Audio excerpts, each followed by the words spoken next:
عوامی موومنٹ کا جو سوشل ونگ ہے اور عام طور پر جو خدمت خلق فاؤنڈیشن کے نام سے جانا جاتا ہے، وہ اپنی کوششوں میں مصروف عمل ہے. ماضی میں بھی آپ کو یاد ہوگا جب زلزلے کی صورتحال تھی تو ایم کیو ایم ہی وہ پہلی جماعت تھی اور قائد تحریک ہی پہلے وہ رہنما تھے جنہوں نے انیشیٹو لیا تھا. اس بار بھی ہم الحمدللہ اپنی پوری کوشش کر رہے ہیں. ہم نے انیشیٹو لیا، پچھلے سال ہم نے اسپیکرز فنڈ میں قائد تحریک جناب الطاف حسین کی جانب سے اس ہیومینیٹیرین کرائسس کے حوالے سے کیا میننگ فل سٹیپس لے رہے ہیں آپ ان لوگوں کے لیے جو کہ اس وقت ڈسپلیسڈ ہیں؟ دیکھیے، سب سے پہلے تو میں یہی عرض کر رہا ہوں آپ سے کہ ہم نے پچھلے برس جی ہاں بالکل انہی لوگوں کے لیے جو ڈسپلیس ہو رہے تھے باجوڑ سے، ان کے لیے کمپین ڈرائیو کی اور 10 لاکھ روپے اسپیکرز فنڈ میں جمع کرا اور پھر ان کے لیے لاجسٹکس کا انتظام کیا. ایک بار پھر ہم یہی کر رہے ہیں. ہم نے پھر 3 دن پہلے جو ہے وہ 10 لاکھ روپے جمع کرائے ہیں اور اس کے بعد KKF خدمت خلق فاؤنڈیشن کا جو مین آفس ہے کراچی میں، وہاں پر ہم نے ایک بہت بڑا کیمپ لگا دیا ہے، اپنے رضاکاروں کو موٹیویٹ کر دیا ہے اور اب تک تقریباً 20 لاکھ روپے کی لاجسٹکس ہم ان کو بھیج چکے ہیں جو ہم نے جنرل فاروق صاحب کے سپرد کی ہے. انشاءاللہ ایک ہماری لاجسٹکس کی ایک اور سپلائی ہماری نکل چکی ہے جو انشاءاللہ کل یا پرسوں ہم جنرل فاروق صاحب کو سپرد کر دیں گے. اور یہ صرف بگننگ ہے. ابھی ہمیں اندازہ ہے اس بات کا کہ یہ آگے ایشو بڑا ہوتا جائے گا. جیسے کہ آپ نے خود فرمایا کہ تقریباً 5 لاکھ لوگوں کے بارے میں خبر آ رہی ہے کہ وہ ڈسپلیس ہیں، 5 لاکھ اور ہو سکتے ہیں. آپ کی جماعت اور ANP کے درمیان جو تناؤ ہے، جو تھوڑی سی ڈس ایگریمنٹ ہے، میں چاہوں گا کہ کچھ لوگ یہ توقع کرتے ہیں کیونکہ ہمیشہ آپ پاکستان کی بات کرتے ہیں، میں چاہوں گا کہ اس حوالے سے بھی کچھ پروگریس سامنے آئے اور آپ اور آپ کی جماعت وہ تمام ڈس ایگریمنٹس جو آپ کی ANP کے ساتھ ہیں ان کو بھی طے کرنے کے بعد ایک مضبوط پاکستان کی تعمیر کے لیے یکجا ہو جائیں. میرے خیال سے آپ کو یاد ہوگا کہ ابھی گزشتہ دنوں میں جو صورتحال ہوئی تھی اس میں ہم ہی وہ واحد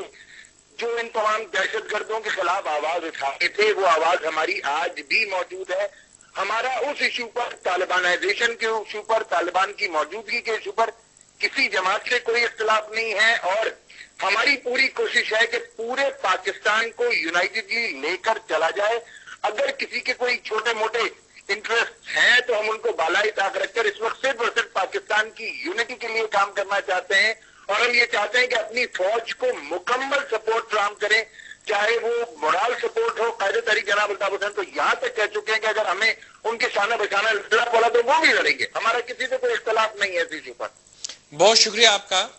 حیدر عباس رضوی صاحب ہمارے ساتھ لائن پر تھے جو کہ MQM کا ویو پوائنٹ دے رہے تھے. تو ہم بات کر رہے ہیں آف کورس سیاسی جماعتیں کس طرح سے دیکھ رہی ہیں صورتحال کو اور کیا اقدامات کر رہی ہیں ہیومینیٹیرین کرائسس کو اوائڈ کرنے کے لیے. ہم اس پروگرام میں ہمیشہ بات کرتے ہیں سیاسی پوائنٹ آف ویو سے، لیکن آج ہم یہ سمجھتے ہیں کہ سیاسی تفریق کو بالاتر ہو کر ہم کو ملکی مفاد میں کام کرنا ہے. ہم کسی بھی جماعت سے، کسی بھی فرقے سے، کسی بھی دینی مسلک سے تعلق رکھتے ہیں. آج ہمارے ملک کو جو کرائسس ہے، جو ہماری ایگزسٹنس کو کرائسس ہے، اس کے لیے ہمیں یکجا ہونا ہمارا بہت ضروری ہے. ہم نے MQM کا موقف لیا، اب ہم موقف لیں گے پاکستان مسلم لیگ نون کا. میرے ساتھ لائن پر ہیں اقبال ظفر جھگڑا صاحب جو کہ جنرل سیکرٹری ہیں پاکستان مسلم لیگ نون کے. السلام علیکم جھگڑا صاحب. السلام علیکم صاحب. جگہ صاحب، آپ مسلم لیگ نون سے بھی تعلق رکھتے ہیں اور آپ اس علاقے سے بھی تعلق رکھتے ہیں، نارتھ ویسٹ فرنٹیئر سے آپ کا تعلق ہے. جو ایک کرائسس اس وقت ہم دیکھ رہے ہیں، آپریشن تو خیر ہوا ہی اور اس کے بارے میں جو باتیں ہیں وہ ہم کرتے ہی رہیں گے، لیکن جو انخلا ہے لوگوں کا جس کے نتیجے میں ایک لاکھوں کی تعداد میں ہمارے بہن بھائی جو ہیں وہ اس وقت ڈسپلیسڈ ہو چکے ہیں، پاکستان مسلم لیگ نون کیا اقدامات کر رہی ہے اپنے ان شہریوں کو ریلیف فراہم کرنے کے لیے؟ شکریہ ملک صاحب. پاکستان مسلم لیگ نون جیسا کہ آپ نے آبزرو بھی کیا ہوا تھا، پہلے دن سے بڑی ڈیپلی کنسرنڈ ہے اور انہوں نے میاں نواز شریف صاحب نے بالکل بڑے واضح طور پہ یہ بات کی ہے کہ اس وقت ہمارے سامنے جو چیلنج ہے وہ پاکستان کی یکجہتی، سالمیت اور بقا جو ہے وہ ہمارا مین چیلنج ہے اور ہم نے اپنے ملک کو بچانا ہے اور قوم کو ہم نے اکٹھا کر کے یہ ثابت کرنا ہے کہ پاکستانی قوم ماشاءاللہ جب بھی کوئی کرائسس آیا ہے تو انہوں نے یکجہتی کا اور اتحاد کا ثبوت دیتے ہوئے اس کرائسس کو فیس کیا ہے. یہی اپیل انہوں نے کل بھی جب آپ نے دیکھا ہوگا کہ مردان میاں نواز شریف صاحب جو متاثرین آئی ڈی پیز ہیں ان کے کیمپس میں ہم گئے اور وہاں پر انہوں نے یہی بات کی کہ اس وقت ہمیں ضرورت ہے مکمل یکجہتی کی، اس میں چاہے وہ سیاسی جماعتیں ہیں، چاہے وہ سول سوسائٹی ہے، چاہے کسی مسلک سے کسی کا تعلق ہے، جس مذہب سے کسی کا تعلق ہے، ان سب چیزوں سے بالا تر ہو کر ہم نے ایک ہی کام کرنا ہے اور وہ یہ ہے کہ ہم نے اس ملک کو بچانا ہے اور یہ جو چیلنج ہمیں ابھی اس وقت درپیش ہے اس بحران سے اس ملک کو نکالنا ہے۔ اس کے لیے آپ نے دیکھا کہ جیسے ہی یہ انقلاب شروع ہوا اس دن سے شہباز شریف نے حکومت پنجاب کی طرف سے پاکستان مسلم لیگ نون کے پلیٹ فارم سے وہاں پر جو بھی ریلیف گڈس تھے اس کا انہوں نے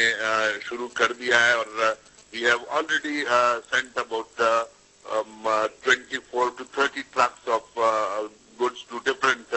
camps اور وہ سلسلہ جاری ہے، لیکن اس کے ساتھ ساتھ ہی انہوں نے آپ نے دیکھا ہوگا کہ 10 کروڑ روپے کا اکاؤنٹ بھی کھول دیا ہے اور اس کے علاوہ ان کائنڈ جو سلسلہ ہوگا سپلائیز کا وہ روزانہ چلتا رہے گا۔ ہم انشاءاللہ we are planning to send another 100 trucks in another 2 or 3 days اور وہاں جا کے ہم نے ان کی جو مشکلات دیکھی لوگوں کی وہ بے پناہ ہے، اس میں کوئی شک نہیں کہ جو پلاننگ اور جو ارینجمنٹس ہونی چاہیے تھی وہ موجود نہیں تھی اور میاں نواز شریف صاحب نے چیف منسٹر اینڈ ڈی بھی وہاں آ گئے تھے اور ان کو بھی انہوں نے یہ اپیل کی کہ اس وقت ضرورت جو ہے یہ جیسی کی ہے اور ہمارے طرف سے جتنا آپ کی طرف سے پاکستان مسلم لیگ نون کی طرف سے مکمل یکجہتی کا اظہار ہے ان تمام لوگوں کے لیے جو کہ اس وقت ڈسپلیسڈ ہو چکے ہیں۔ بہت شکریہ آپ کا جناب اقبال ظفر جھگڑا صاحب، جنرل سیکرٹری پاکستان مسلم لیگ نون۔ اس سے پہلے ہم نے بات کی ایم کیو ایم کے رہنما سے، ہم اس پروگرام میں پہلے ہم نے ذکر کیا ان تمام جو کرائسس ایمرج ہوا، جو اس آپریشن کے نتیجے میں کیا اقدامات کرنے کی ضرورت ہے حکومت کو، خصوصاً NWFP کی حکومت جو ہے اس سے بھی ہماری بات ہوئی۔ وہاں کے سپوکسمین نے ہمیں بتایا کہ تقریباً 5 لاکھ سے زیادہ لوگ اس وقت تک انخلا کر چکے ہیں اور مزید توقع یہ کر رہے ہیں، وہ ان کے ایسٹیمیٹس ان کو یہ بتا رہے ہیں کہ تقریباً 1 ملین تک ہو سکتی ہے، 10 لاکھ شہری ڈسپلیسڈ ہو سکتے ہیں ان حالات کی وجہ سے۔ اور اس کے ساتھ ساتھ ہم یہ بھی دیکھ رہے ہیں کہ ان میں ایک بڑی تعداد بچوں کی ہے، ایسے بچے جو ان میں سے کئی جو ہیں وہ یتیم ہو چکے ہیں اور کئی ایسے بھی ہیں جو کہ بچھڑ چکے ہیں اپنے ماں باپ سے، ان کو یہ پتہ نہیں ہے کہ ان کے ماں باپ کہاں گئے ہیں۔ اس وقت ہمارا پیغام یہی ہے اپنے تمام دیکھنے والوں کو، سننے والوں کو، کہ تمام تفریق جو ہے، چاہے وہ سیاسی ہو، چاہے وہ دینی ہو، چاہے وہ مسلک کی ہو، چاہے وہ کسی بھی طبقاتی گروپ کی ہو، تمام تفریقوں سے بالا تر ہو کے اس وقت ہمیں اپنے ملک کی سالمیت کے لیے یکجا ہونا ہے۔ تمام سیاسی جماعتوں کا یکجا ہونا بہت ضروری ہے، تمام سوشل اور سول سوسائٹی کا یکجا ہونا بہت ضروری ہے۔ جو کرائسس اس وقت ایمرج ہو رہا ہے اس کو ہم کو ایورٹ کرنے کے لیے ہیومینیٹیرین ریلیف پہنچانے کی بہت ضرورت ہے۔ ہم امید کرتے ہیں کہ انشاءاللہ ہمارے تمام سیگمنٹس آف سوسائٹی یکجا ہو کر پاکستان کے اس مشکل گھڑی میں ساتھ کھڑے ہوں گے اور ہماری پاک فوج جو کہ ایک بہت ہی بہادری کے ساتھ آپریشن کر رہی ہے ان لوگوں کے خلاف جو کہ ہمارے ملک کو نقصان پہنچانا چاہتے ہیں، ان کا بھی اور ان تمام لیڈرز کا بھی سپورٹ جو ہے وہ عوام کی سطح پر بھی ہوگا جو کہ اس معاملات کو بخیر و خوبی سر انجام دے سکیں گے۔ انشاءاللہ ان معاملات پر آئندہ بھی آپ سے بات ہوتی رہے گی۔ آپ اگر اپنی آراء کا اظہار کرنا چاہیں تو آپ ہمیں ای میل کر سکتے ہیں on insight@arydigital.tv and until next time this is me Javed Malik saying Allah Hafiz.